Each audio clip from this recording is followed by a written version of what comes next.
हर हर महादेव सभी लोगों को। आज फिर हम एक इनका जो एक झूठ है, एक जो पाखंड है, उसका हम खुलासा करेंगे कि जो गायत्री मंत्र है हमारे वेदों में, सिर्फ गायत्री मंत्र में सिर्फ वहाँ ओम नहीं लगा है। शुरू में वेदों में भूर्भुवस्सुः तत्सवितुर्वरेण्यं भर्गो देवस्य धीमहि धियो यो नः प्रचोदयात्, इस प्रकार से लिखा गया है। पर कुछ हैं जो अपने को तत्वदर्शी कहते हैं, महाज्ञानी कहते हैं, जगत गुरु की भी उपाधि खुद ही दे चुके हैं खुद को, कि बोलते हैं कि वहाँ ओम नहीं लगाया गया। ओम तो यूं ही हमारे जो धर्म गुरु थे, जितने भी ऋषि मुनि थे, उन्होंने यूं ही लगा दिया है पाखंड करने के लिए, या अज्ञानी थे, इस प्रकार से इनका कहना है। देखो, सबसे पहली बात तो यह है कि ओम परमपिता परमेश्वर है का निराकार रूप है। तो हम जिसके लिए भक्ति कर रहे हैं, जिसके लिए हम ये मंत्र का उच्चारण कर रहे हैं, गायत्री मंत्र का, तो सबसे पहले उस परमपिता परमेश्वर का नाम तो लेना पड़ेगा कि हम किसके लिए कर रहे हैं। चलो, ये तो हो गई हमारी एक मौखिक बात, एक तार्किक बात। पर हम इसका प्रमाण भी देखेंगे कि क्या प्रमाण है क्या इसका हमारे शास्त्रों में। तो बिल्कुल देखेंगे। पहले ये क्या कह रहे हैं, पहले इनकी सुन लेते हैं एक बार, फिर हम अपना वो बताएंगे। चलिए देखते हैं ये क्या कह रहे हैं। जैसे ये गायत्री मंत्र बना रखा था इन अनजान लोगों ने, गायत्री ओम भूर्भुवः स्वः तत्सवितुर्वरेण्यं भर्गो देवस्य धीमहि धियो यो नः प्रचोदयात्, इस नाम भी बट्या करते बिना वेरम पहले। ये क्या है किसी को नहीं मालूम था। कोई किसा तुक्के मारा, कोई कैसे तुक्के मार रहा था। ये यजुर्वेद के अध्याय 36 का मंत्र नंबर 3 है। उसके साथ ओम शब्द नहीं है, ओम अक्षर नहीं है, और ओम अक्षर इस श्लोक के साथ नहीं लगना चाहिए, क्योंकि ओम जो है ये ब्रह्म का जाप है, और इस मंत्र में पूर्ण परमात्मा की महिमा है। यदि हम राष्ट्रपति के साथ डीसी साहब कहो, राष्ट्रपति को डीसी साहब, यदि हम राष्ट्रपति को साथ में डीसी कहें तो वो क्या समझेगा हमारी बुद्धि को कि ये मूर्ख है, प्रसन्न नहीं होगा बल्कि नाराज होगा। तो ओम जाप इस मंत्र के साथ नहीं लगना चाहिए।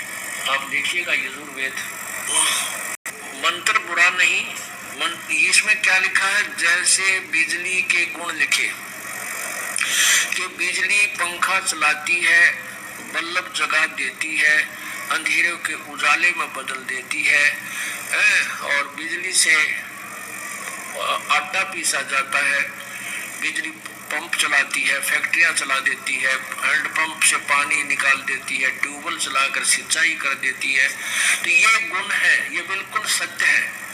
और इनको बार बार ऐसे ही कहते रहे, बिजली पंखा चलाती है, अंधेरे को उजाले में बदल देती है, ट्यूबवेलों से पानी निकाल देती है, ऐसा करते रहो, बिजली के लाभ आपको प्राप्त हो जाएंगे, जो बिजली के गुण बोल रहे हो ये तुम्हें मिल जाएंगे। ऐसा नहीं, वो विधि, ये तो जानकारी हुई कि बिजली वो ऐसे गुण रखती है, वो गुण कैसे प्राप्त होंगे उसके लिए प्रोसीजर अलग है, वो विधि अलग है, कनेक्शन लेना होता है, उसके फॉर्म भरने होते हैं, उसकी फीस डिपॉजिट करने से ही। यजुर्वेद के 36 में है कि तीसरे मंत्र का बार बार रेपिटेशन करने से, आवृत्ति करने से परमात्मा के उस लाभ को प्राप्त नहीं कर सकते जो वो वर्णन कर रहा है श्लोक। भूर्भुवः स्वः तत्सवितुर्, ओम नहीं है। पहले आपको चलिए, सुना आपने इनका ज्ञान कहाँ तक है। खुद को तत्वदर्शी कहते हैं, जगत गुरु कहते हैं, और इनके जो शिष्य हैं वो तो इनको यहाँ तक, इनको भगवान तक कहते रहते हैं। तो अब यहाँ पर बात आती है कि क्या गायत्री मंत्र से मोक्ष से कुछ लाभ होगा, नहीं होगा, तो ये भी देखेंगे। नंबर 2 कि क्या जो गायत्री मंत्र है उसके आगे ओम लगाना चाहिए कि नहीं लगाना चाहिए, ये भी हम शास्त्रों से देखेंगे। देखो, सबसे पहली बात तो एक तर्क की बात यह आती है कि जब हम किसी से प्रार्थना कर रहे हैं, उस परमपिता परमेश्वर से प्रार्थना कर रहे हैं, उसका जो ओम जो एक ये निराकार स्वरूप है, हम उसी के लिए प्रार्थना कर रहे हैं। तो ओम क्या है? परमात्मा परमेश्वर का स्वरूप है, तो हम उसी के लिए प्रार्थना कर रहे हैं, तो हम उसका नाम शुरू में लेंगे, उस परमात्मा का नाम। ये हो गई तर्क की बात। और अब शास्त्रों से भी दिखाएंगे कि हाँ कहाँ कहाँ लिखा है ये कि मंत्रों के आगे ओम लगना है। ठीक है। और रामपाल जी को ये कहना चाहूँगा कि थोड़ा अपना ज्ञान बढ़ाइए। हमारे जो वेदों में मंत्र हैं, श्लोक नहीं हैं। श्लोक हमारे गीता में है, हमारे पुराणों में श्लोक हैं, वेदों में मंत्र होते हैं। तो पहले थोड़ा सा अपना ये ज्ञान बढ़ाइए। चलो ठीक है। सबसे पहले हम देखते हैं कि ओम लगना चाहिए कि नहीं लगना चाहिए हमारे वेद के मंत्रों में। ये हम गीता से जानेंगे सबसे पहले। ठीक। हाँ, तो ये है गीता अध्याय 17 का श्लोक संख्या 23। बहुत हो हल्ला मचा रखा है इसमें भी रामपाल जी ने। क्या लिखा है? ओम तत्सत। इन 3 प्रकार के नामों से जिस परमात्मा का निर्देश संकेत किया गया है, उसी परमात्मा से सृष्टि के आदि में वेदों तथा ब्राह्मणों और यज्ञों की रचना हुई। मतलब कि ये 3 प्रकार के परमात्मा का नाम है, 3 प्रकार का परमात्मा का नाम है। 3 प्रकार की नहीं, ये एक ही परमात्मा है। इन 3 प्रकार का नाम है ओम तत् सत। अब अब रामपाल जी हैं, वो तो बोलते हैं तो सांकेतिक है। सांकेतिक नहीं है, इसका नीचे वर्णन दे रखा है।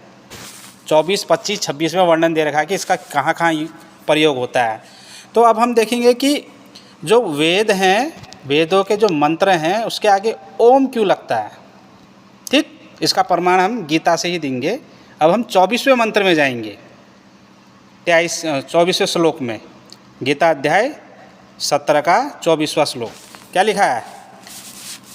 ध्यान से पढ़ना, रामपाल के जितने भी शिष्य हैं। इसलिए वैदिक सिद्धांतों को मानने वाले पुरुषों की शास्त्र विधि से नियत यज्ञ, दान और तपरूप क्रियाएं सदा ओम दिख रहा है, ओम इस परमात्मा के नाम का उच्चारण करके ही आरंभ होती है। मतलब वेदों के जो वैदिक सिद्धांतों को मानने वाले हैं, किससे? वैदिक सिद्धांतों को मानने वाले पुरुषों की। मतलब कि जो वेदों के जो मंत्र हैं, उनको जो पढ़ते हैं, तो किसके सदा ओम इस परमात्मा के नाम का उच्चारण करके ही आरंभ होती है।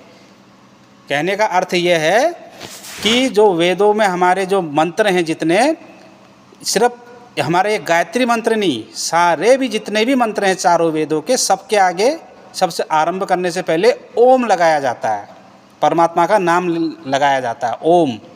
अभी आपने देखा, प्रत्यक्ष रूप देखा। गीता अध्याय 17 का 24वां श्लोक कि वैदिक सिद्धांतों को मानने वाले लोगों की सदा ओम इस परमात्मा के नाम के उच्चारण से ही आरंभ होती है। तो अब ये दोबारा कभी मत बोलना कि वहाँ ओम क्यों लगाते हैं। हमारे ऋषि मुनि मूर्ख नहीं थे। मूर्ख वो लोग हैं ना जिन्होंने अपने शास्त्र पढ़े नहीं। ठीक है ना, बहुत से लोग हैं ऐसे, आधा अधूरा ज्ञान रखते हैं। तो अब देखेंगे हम देवी भागवत पुराण से, जिस पुराण को ये सीने से लगा के चलते हैं, देवी भागवत पुराण। वहाँ गायत्री मंत्र की महिमा देखेंगे और वहाँ भी प्रमाण देखेंगे कि ओम, वहाँ भी लिखा गया है कि जो गायत्री मंत्र है उसके आगे ओम लगना चाहिए।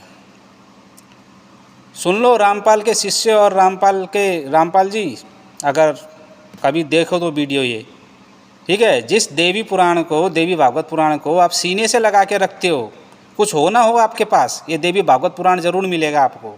उसी में दे रखा प्रमाण, गायत्री के आगे ओम लगाया जाता है। गायत्री का मंत्र बोलने से मोक्ष की प्राप्ति होती है, उसी में लिखा गया है। चलो हम आपको दिखाते हैं, आपने नहीं देखा होगा तो। हाँ, तो ये आ गई श्रीमद् देवी भागवत महापुराण, द्वितीय खंड है ये। ठीक। कहाँ से प्रकाशित है? गीता प्रेस, गोरखपुर। अब हम इसके जाएंगे स्कंद 11 के 16वें अध्याय में। हाँ, तो ये क्या है? स्कंद 11, देवी भागवत पुराण स्कंद 11 और 16वां अध्याय का 37वां श्लोक, 37 श्लोक। ठीक, क्या लिखा है पढ़ लेते हैं। यह है 37। ठीक है, पढ़े। क्या लिखा है? पहले प्रणव ओम का उच्चारण करके गायत्री का ऋचा तथा पद के आदि में तीनों व्याहतियों से युक्त गायत्री मंत्रों को पढ़कर किया गया आचमन और स्रोत आचमन कहा जाता है।